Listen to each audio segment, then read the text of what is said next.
Alex and Tom's Hardware. I'm here checking out the new LG G Flex 2, the latest smartphone from LG, announced at CES 2015. This is the follow-up to the original G Flex, which was a larger phone and a phablet phone that didn't have a pen like the Note series. So what's improved from the G Flex? Well, the screen is a 5.5-inch screen, so it's slightly smaller, same size as the G3, but of course the G Flex is a curved device, and it uses a P-OLED display. And around back here we have, this is the platinum silver model, and it has the same self-healing technology on the back. So the G Flex 2 features enhanced self-healing technology on the back of the phone. The original G Flex introduced a self-healing polymer on the back of the phone that will allow light scratches and scuffs to gradually, with temperature and heat, fade away after a few minutes. So if I turn this little machine on here, it's actually demonstrating the G Flex versus the G Flex 2 back. And the improved polymer on the G Flex 2 means that the light scratches are supposed to heal in a matter of seconds. Now keep in mind, this is not designed to protect against, like, you know, really heavy scratches. Like, I wouldn't recommend you take a knife or keys and try and scratch out the back of the G Flex 2, because the technology is not going to protect against that kind of damage. But it's designed that when you're taking the phone in and out of your pockets or putting it in your bag and it rubs against something and maybe you get a small scratch on it, at least that will go away. You will notice though that this technology means that the back of the phone, actually let me grab one over here, is really glossy, very shiny finish. So while it's scratch resistant, it's certainly not fingerprint resistant, which some people who are a little bit OCD might be bothered by that. Looking at the camera, we see that it has the same camera setup as the G3. So it's a 13 megapixel camera. It uses Sony's IMX135 sensor, which to be honest is a little bit old, but it's still capable of taking half-decent pictures, but maybe not as good as some of the latest Sony sensors some of the newer phones on the market have, or some of the G Flex 2's competitors. There is the dual tone flash, and then there's a laser autofocus system. So basically you're seeing the G3's camera technology put onto the G Flex 2, though there have been a few improvements made to it to improve the camera performance, and of course there's also been software improvements for better camera. Obviously we need to test the camera out in real world environments to see how much better it is than the G3's camera. So it has the same the rear volume control and power button like most of LG's phones that have come out, the G2, the G3, and the original G Flex.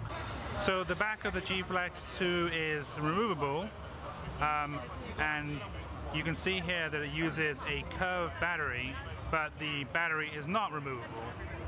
And you can see the SIM card slot and the micro SD slot here. So there's no real advantage of having the removable back, I guess, other than the access for the 2 ports. And there's the 3000 milliamp battery, and it's a curved technology. So clip on the back there. I guess one advantage would be that LG could also offer interchangeable backs as accessories to go with this as well, which wouldn't be able to be done if the phone had a fixed back. So around front here we see the screen again, and it's running LG's skin, which has these very flat looking icons. So at first glance it doesn't seem to be very much different than what the G3 came with, but this is actually running on Android Lollipop.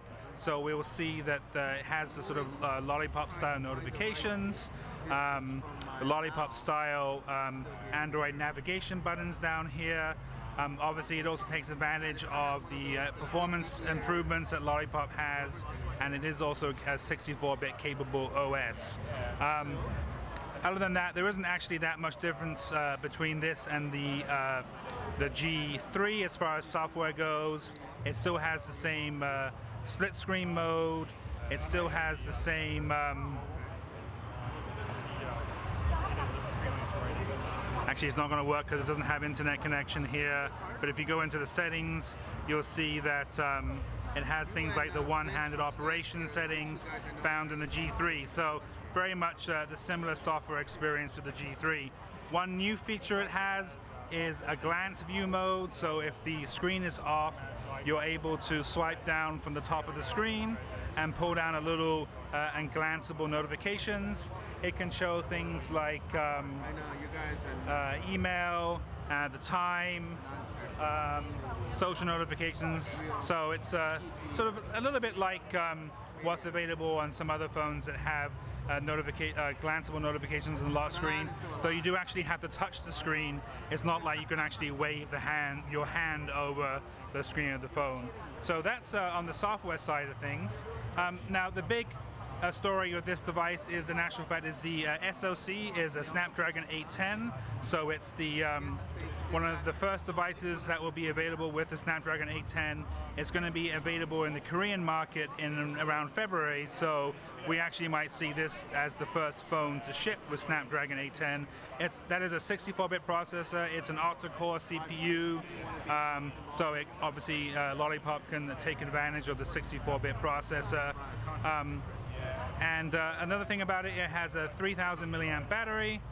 It's a curved battery inside, and LG has incorporated rapid charging, so the phone can charge up to around 60% battery in around 30 minutes. There's going to be a couple of different options as far as storage goes. There's going to be, like the G3, both a 2 GB and a 3 GB RAM model, depending on what market it comes out in.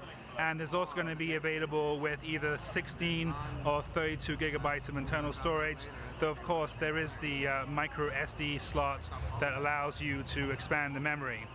So this has been a quick look at the new LG G Flex 2, the latest phone from LG, and this is Alex and Tom's Hardware at CES 2015.